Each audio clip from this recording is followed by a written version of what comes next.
আর এটা কি সব তো আমরা একইভাবে একই জিনিস নিচ্ছি। একটু ইয়ে করে ওইটা স্যার ইয়ে করে শেষ করে দিচ্ছি এখন না মানে আপনারা সব সময় মানে দুজনে একই ধরনের মানে আরে ভাই শোনেন, বলে যে যদি থাকে বন্ধুর মন গান পাঠ হইতে কতক্ষণ। হ্যাঁ, তা আমাদের- এখানে বুড়িগাঙ্গও আছে হ্যাঁ হ্যাঁ, তা আমাদের মনের এত মিল, হ্যাঁ, তা আমরা এই মনের মিল থেকে অনেক কিছু মানে আপনার মিল হয়ে যাচ্ছে। কোন গান হ্যাঁ। পারি দিতে চান? হ্যাঁ, কোন গান গান পারি দিতে চান? গান এই যে বলুন গান জীবনের গান। আচ্ছা আমরা একটু অন্য প্রসঙ্গে যাচ্ছি হ্যাঁ ভাইয়া একটু অন্য দেশবাসীর প্রশ্ন- অপেক্ষায় আছে, আপনারা বাবা হতে যাচ্ছেন কবে? কিছু সুখবর- দেশবাসী সুখবর না না আছে কিছুদিন কিনা? আগে সোশ্যাল মিডিয়াতে একটি কন্টেন্ট ছড়িয়েছে যে কিং মুস্তাকের তৃষা এবার মা হতে যাচ্ছে বা কন্টেন্ট নিয়ে আমি অনেক লম্বা হয়ে যাবে কথা। আমরা বিয়ে করেছি, আমরা মুসলমান, সকল কিছু মহান আল্লাহ তাআলার উপর নির্ভর করে। আমি সবসময় একটা কথা বলি, সকল কিছু মহান আল্লাহ তাআলার উপর নির্ভর করে। জীবনটাকে কিন্তু জীবনের একটি স্বাভাবিক প্রক্রিয়া আছে, হ্যাঁ, জীবনের মতো এগিয়ে যায়। আমাদের লাইফটাও আপনারা দোয়া করবেন, সেইভাবে এগিয়ে যাবেন ইনশাআল্লাহ।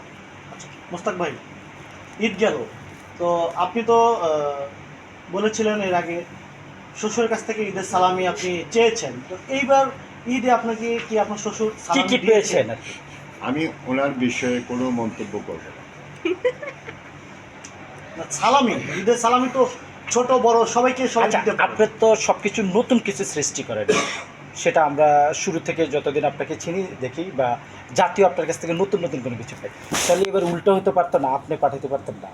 না, আমি বললাম না ওই বিষয়ে আমি কোনো মন্তব্য না না আপনি পাঠাইতে পারতেন না, মানে এটাও একটা নতুন একটা কিছু ইয়ে করা। বিষয় হলো কি, দেখার দৃষ্টিভঙ্গি। আমি আপনাকে এটা গিফট করলাম, আপনি এটা কীভাবে নিলেন? ঠিক আছে, গিফট যে কাউকে করতে পারে, এটা আমি মনে করি এটা করা ভালো, সুন্দর। তো আমি যদি আশঙ্কা করি যে আমি একটা কিছু আপনাকে দিলে সেটার মানে বিপরীত মানে প্রতিক্রিয়া হবে, সেখান থেকে নীরব থাকা ভালো, নিবৃত থাকা ভালো। তাহলে খন্দকার মোস্তাক সাহেব এখন নীরব। বাবা বাবার জায়গা কি? কবি এখন নীরব এই প্রশ্নে। এই বিষয়টা একটু ক্লিয়ার করেন মোস্তাক ভাই, যে আমরা যে সোশ্যাল মিডিয়ায় শুনতে পেয়েছি যে তারা খুব দ্রুত দ্রুত বাবা বাবা হতে হতে যাচ্ছেন, মা না, হতে আমি যাচ্ছেন। বললাম তো ধরেন আমরা বিয়ে করেছি, হ্যাঁ, তো বিয়ের একটা স্বাভাবিক জীবনের প্রক্রিয়া আছে না, আমি তো স্বাভাবিক প্রক্রিয়ার বাইরে না।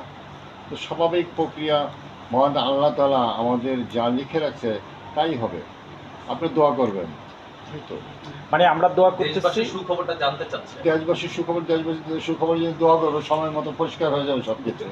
পরবর্তীতে দেখা মানে যাবে সারপ্রাইজ হিসেবে রাখতে চাচ্ছেন, কাউকে জানাতে চাচ্ছেন না। বিষয়টা সারপ্রাইজের বিষয় না। আর আপনারা তো কন্টেন্ট খোঁজেন, রাইট। থাক না অনেক কিছু জীবনের কন্টেন্ট বাকি থাকে। তা এখানে একটু